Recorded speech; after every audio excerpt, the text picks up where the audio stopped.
প্রধানমন্ত্রী আর ওই ম্যাডামের সাথে কিছু একটা গাঁট রয়েছে। এগুলো শুধু আপনাদের বলে বলে বিভ্রান্ত করার চেষ্টা করা হচ্ছে, সব মিথ্যে কথা। তাই যদি সত্যি হতো তাহলে মিঠুন চক্রবর্তী এই স্টেজে দাঁড়ানো না। মিঠুন চক্রবর্তীর শিরদাঁড়ায় অনেক দম আছে, অনেক। এখানে দাঁড়াতো না, আপনাদের সামনে যে কথা বলতো না। এসব মিথ্যে কথা, এগুলো প্রচার করা হচ্ছে যাতে আপনারা বিভ্রান্ত হয়ে যান। কোনো জোট নেই, কোনো মিল নেই, কিচ্ছু নেই, খালি গুলিয়ে দিচ্ছে, আপনাদের গুলিয়ে দিচ্ছে। যাই হোক, খেলা যখন হবে, তাই বলছি যে ব্যবহার করবেন ঠিক সেই ব্যবহার ফেরত দিন ওদের। সেটাই হবে আমাদের অ্যাকচুয়াল লড়াই।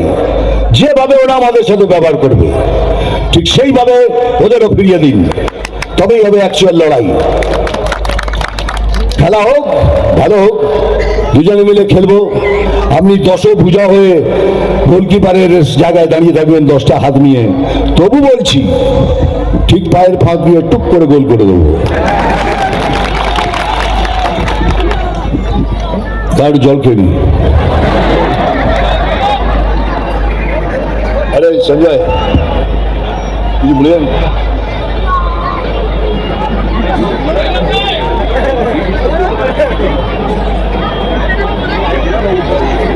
যাই হোক, যেটা বলছিলাম, মানে দেখুন, এইসব পুরনো কথা বলতে চাই না। এ বালি কয়লা কার কত সিন্ডিকেট কে কি করছে এগুলো আমি বলতেই চাই না। এসব পুরনো কথা, এটা আপনারা জানেন। কিন্তু একটা কথা নিশ্চয়ই বলবো, আমাদের ঘরে যদি কোনো ছেলে জন্মগ্রহণ করে, আমরা কি বলি? আরে মশাই, বাধাই হো, বাধাই হো, আপনার ঘরে পুত্র সন্তান জন্মেছে। কিন্তু তৃণমূলের ঘরে কেউ যদি জন্মায়, তারে বলে বাধাই হো, বাধাই হো, আপনার ঘরে আরেকটা দুর্নীতি জন্মেছে। কিরম লাগে বলুন তো? যে সংস্থার কথা বলছি, আমরা বিজেপি, আমি গর্ব করে বলি আমি সনাতনী। ফকর সে কাহো हम সনাতনী है। সনাতনীদের পিঠ থেকে গেলে সে কিন্তু ডেঞ্জারাস হয়ে যাবে। তাই সবাইকে বলি, আমাদের পিঠ ঠেকতে দেবেন না দেওয়ালে। অনেক হয়ে গেছে, ইলেকশন হোক, যে ফেয়ার যে ইলেকশনে জিতবে সে জিতে গেল। কিন্তু তার জন্য মারামারি এইসব জিনিসের দরকার নেই।